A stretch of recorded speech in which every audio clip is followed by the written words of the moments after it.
요한복음 1장 10절부터 18절 말씀.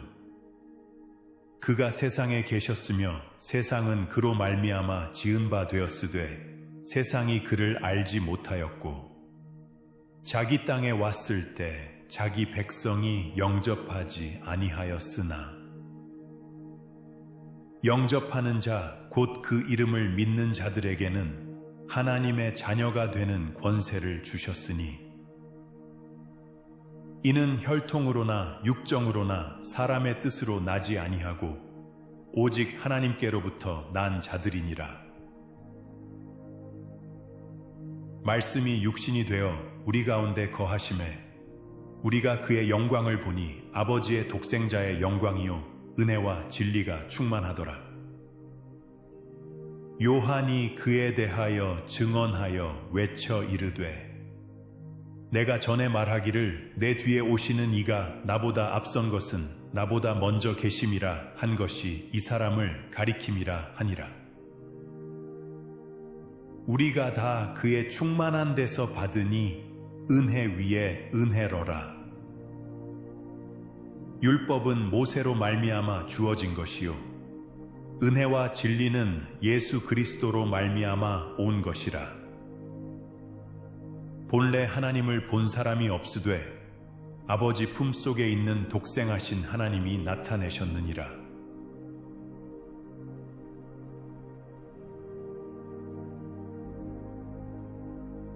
지난주에는 예수님이 왕으로 메시아로 오셨지만 어려서부터 우리 인간이 겪는 모든 경험을 다 하셨다고 말씀드렸습니다. 폭군을 피해 야밤도주도 하셨고 나사렛 시골 촌놈이라는 경멸도, 목마름, 배고픔, 슬픔, 배신 등등 인간이 겪을 수 있는 모든 경험을 하셨기 때문에 우리를 누구보다도 잘 아시는 분입니다. 저기 저 멀리 하늘에서 버러지 같은 우리 인간에게 제사를 요구하는 신들과는 전혀 다른 분이십니다. 그래서 우리는 기도할 때 예수님 이름으로 기도합니다 라고 기도할 수 있다고 말씀드렸습니다. 오늘 성경 말씀은 좀 어렵습니다만 꽤 중요한 내용이라 잘 귀를 기울이시기 바랍니다. 다른 세 개의 공관 복음서, 즉 마태, 마가, 누가복음은 예수님의 생애를 중심으로 쓰였지만 요한복음은 1장 1절부터 신학적인 관점으로 쓰였습니다. 요한복음 1장 1절은 이렇게 시작하고 있습니다. 태초에 말씀이 계시니라. 이 말부터가 쉽지 않습니다. 이는 창세기 1장 1절과 비슷합니다. 태초에 하나님이 천지를 창조하시니라. 아마도 사도 요한이 일부러 그런 것 같은데, 그래서 태초에 천지를 창조하실 때 예수님이 같이 있었고 창조 사역에 같이 관여하셨다는 것을 쭉 설명하고 있습니다.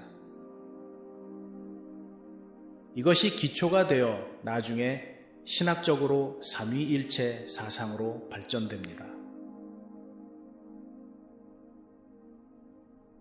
오늘 말씀 10절부터 18절도 바로 그 주제가 계속됩니다.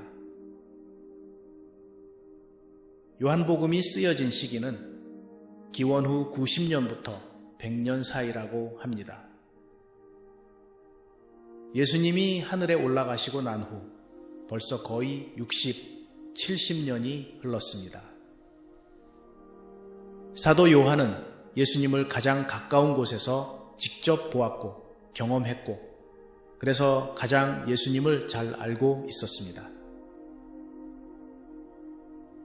오랜 시간이 지난 후에 이제 사도 요한이 죽을 날도 얼마 멀지 않은 때에 요한은 이 구원의 역사 속에서 예수님이 누구인지 그리고 예수님의 사역이 어떤 의미를 갖고 있는지를 차근차근 신학적으로 풀어냅니다. 사도 요한이 말하는 예수님은 당신이 창조하신 이 땅에 왔지만 세상이 그를 알지 못했고 영접하지도 않았다고 말합니다. 그러나 그를 믿는 사람에게는 하나님의 자녀가 되는 권세가 주어졌다고 말합니다.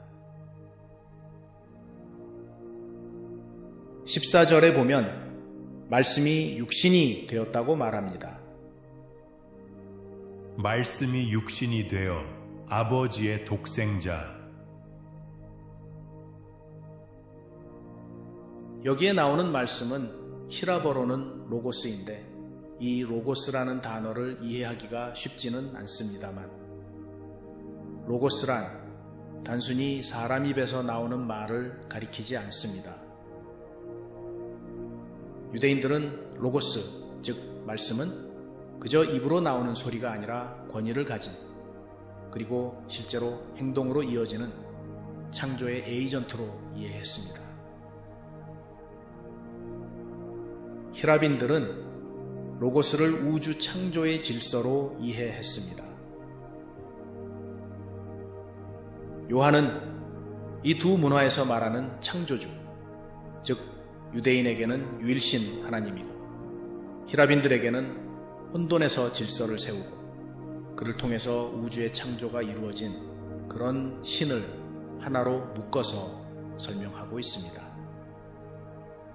히라빈들이 알고 있는 창조의 신이 결국 유대인들의 유일신인 하나님이라는 것을, 그러나 우리는 히라빈의 창조 사상에는 무지합니다. 그래서 2000년이 지나서 우리가 요한복음을 볼 때에는 히라빈의 창조 사상보다는 유대인이 바라보는 창조주 유일신에 더 가깝습니다.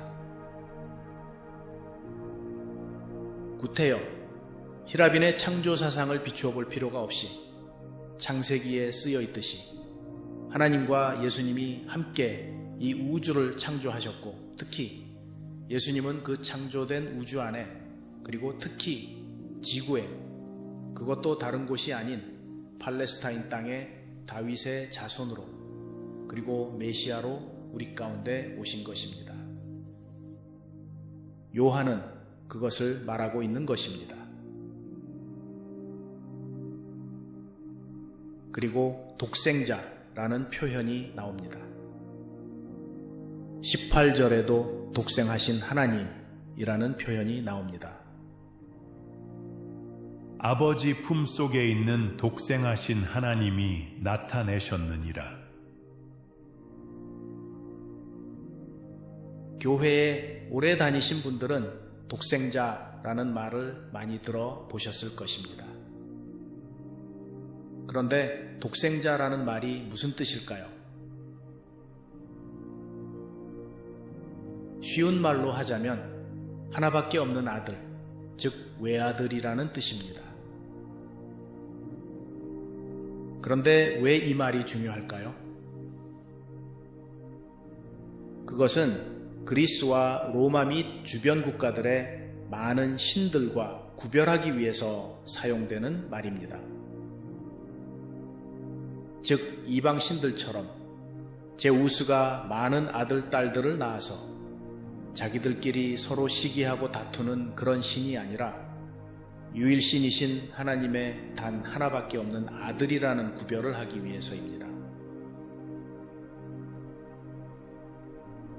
그리고 요한은 아주 중요한 신학적 진리를 말하고 있습니다.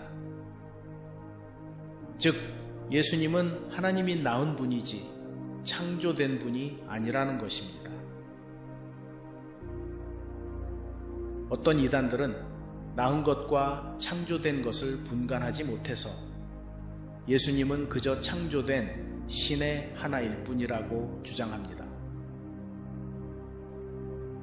낳은 것과 창조된 것은 어떤 차이가 있을까요?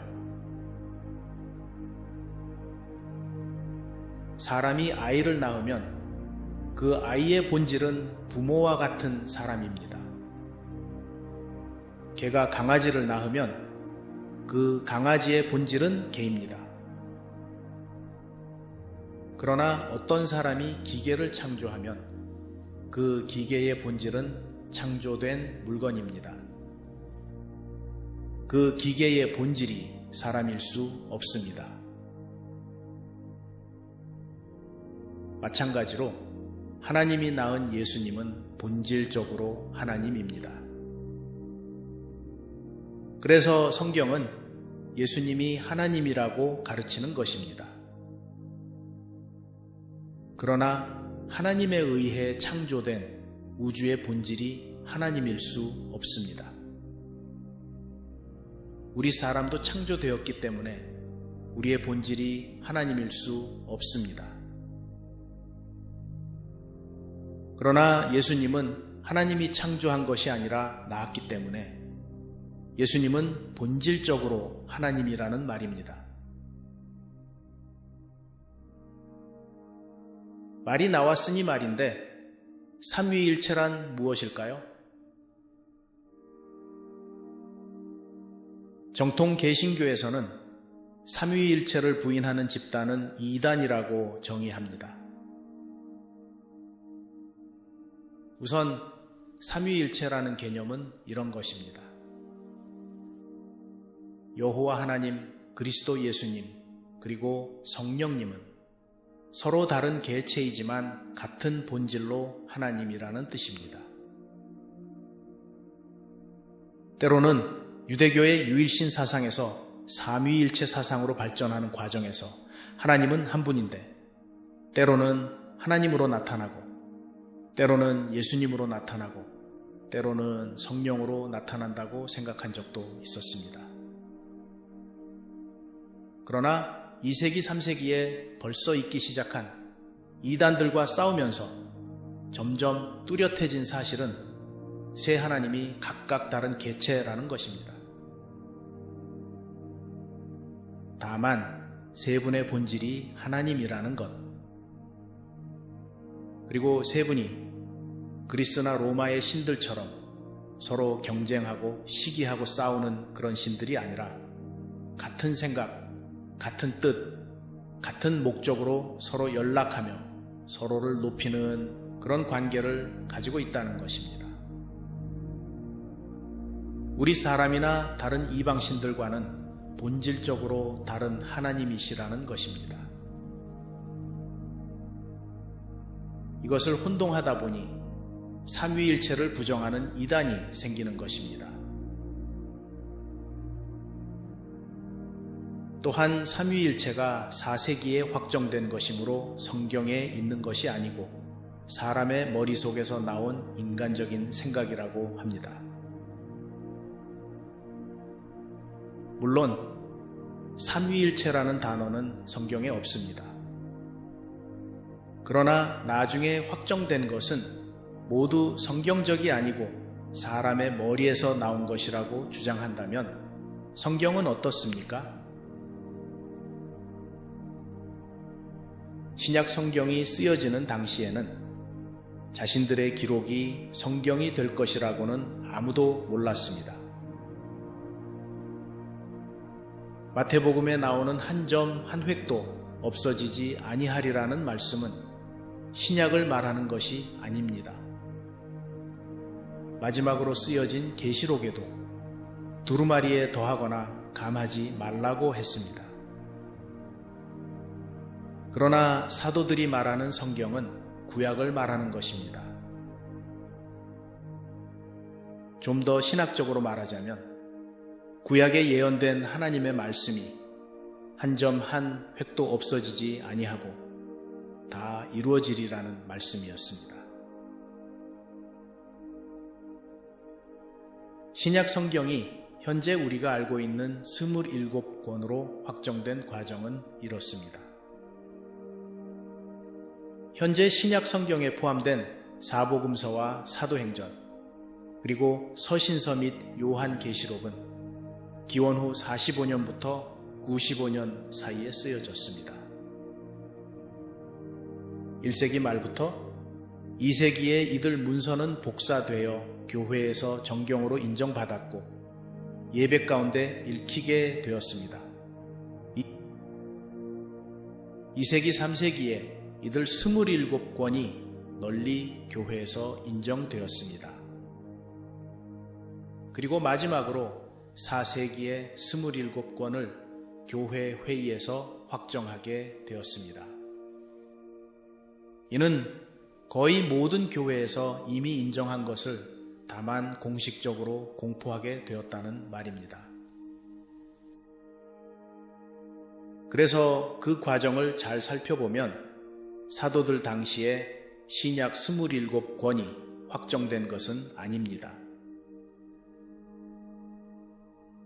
따라서 나중에 결정된 것은 성령의 감동으로 된 것이 아니라 사람의 머리에서 나온 것이라고 주장한다면 신약 성경도 사람의 머리에서 나온 것일 수밖에 없습니다.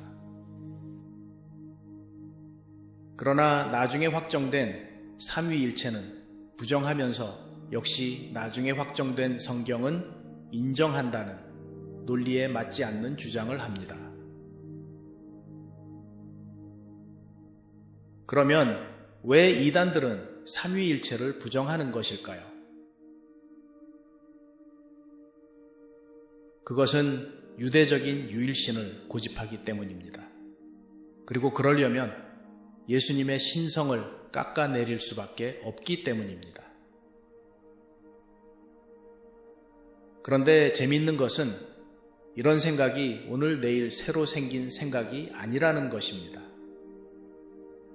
이미 2세기에 유일신만을 고집하고 예수님의 신성을 부인했던 이단 사상으로부터 교회의 정통 교리를 보호하기 위해 삼위일체, 즉 예수님의 하나님됨을 성경적으로 증명하는 과정에서 삼위일체가 생길 수밖에 없었던 것입니다. 그리고 예수님의 신성을 부정하던 이단들은 역사 속에서 사라져 버렸습니다. 그런데 아이러니하게도 2000년이 지나서 또 다시 유대인들의 유일신을 고집하고 예수님의 신성을 부정하는 사람들이 2000년 전에 같은 생각을 가진 이단을 퇴치하고자 확정이 된 삼위일체를 부인하고 있는 것입니다. 역사에서 배우지 못하면 같은 역사를 되풀이한다고 하나요? 새로운 것 같지만 2000년의 기독교 역사에서 이미 다 지나갔던 것들입니다. 그런 이단들에게 현혹되지 마시기 바랍니다. 우리가 믿는 삼위일체의 하나님은 우리의 신앙 고백에 있습니다. 전능하사 천지를 만드신 하나님 아버지를 믿사오며 그 외아들 우리 주 예수 그리스도를 믿사오니. 기도하겠습니다.